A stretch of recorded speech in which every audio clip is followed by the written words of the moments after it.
Hey, welcome back to another video of Crypto Basics. In this video, we are going to learn how to submit a request in Ambire Wallet.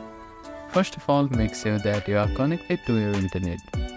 After that, find and open Ambire Wallet application on a device.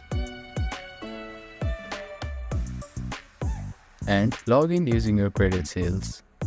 Now click on the three horizontal lines which is at the top left corner of your screen. Here, find Report and Issue button and click on it. You will be directed to the browser. Now, you need to type in your email address on the first field here and subject on second field. After that, type in your description on third field here. You need to select the topic. Click on the drop-down box and select the topic according to your request. You can also attach the screenshot or file by clicking on Add File link.